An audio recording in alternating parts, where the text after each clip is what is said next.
ఓం శ్రీ మాత్రే నమః. అందరికీ నమస్కారం అండి. ఈ రోజున వృశ్చిక రాశి వారికి జరగబోయే శుభ ఫలితాలను తెలుసుకోబోయే ముందు ప్లీజ్ మన ఛానల్ని ఎవరైనా సబ్స్క్రైబ్ చేసుకోకపోతే సబ్స్క్రైబ్ చేసుకోండి. అలాగే చూసిన ప్రతి ఒక్కరూ లైక్ చేయడం మాత్రం మరువకండి. మీరు ఇచ్చే సపోర్ట్ మాకు చాలా విలువైనది. కుటుంబ సభ్యులతో పుణ్యక్షేత్ర దర్శనం చేసుకుంటారు. సమాజంలో మీ మాటకు విలువ పెరుగుతుంది. చేపట్టిన వ్యవహారాలు సజావుగా సాగుతాయి. నిరుద్యోగ ప్రయత్నాలు సానుకూలంగా సాగుతాయి. వ్యాపారాలలో కీలక నిర్ణయాలు అమలు చేస్తారు. వృత్తి ఉద్యోగాలు అనుకూలిస్తాయి. నూతన వ్యాపారాలు ప్రారంభిస్తారు. ఇతరుల విషయంలో జోక్యం చేసుకోకపోవడం మంచిది. జీవిత భాగస్వామి నుండి కీలక సమాచారం అందుతుంది. వృత్తి ఉద్యోగాలలో సమస్యలు ఎదురైనప్పటికీ నిదానంగా పరిష్కరించుకుంటారు. సంతానం విద్య విషయాలపై దృష్టి సారించడం మంచిది.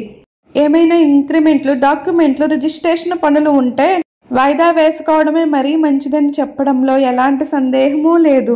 అలాగే మీ ఇంట్లో ఒకరి వల్ల మీకు ఘర్షణ జరిగే అవకాశాలు కనిపిస్తున్నాయి. అందువలన జాగ్రత్త పడండి. ఈ రోజున మీకు జరగబోయే సంఘటన వలన మీకు చాలా మనశ్శాంతి లేకుండా ఉంటారు అని చెప్పడంలో ఎలాంటి సందేహమూ లేదు. మానసిక ప్రశాంతత కలగబోతుంది. కొందరి వలన చేపట్టిన వ్యవహారాలు విజయవంతంగా పూర్తవుతాయి. ఆలోచనలు ఆచరణలో పెడతారు. గృహమున శుభకార్యం నిర్వహిస్తారు. వృత్తి వ్యాపారాలలో ఆశించిన లాభాలు అందుకుంటారు. నిరుద్యోగులకు అధికారుల అనుగ్రహంతో ఉద్యోగ అవకాశాలు లభిస్తాయి. పాత మిత్రులతో వినోద కార్యక్రమాలలో పాల్గొంటారు.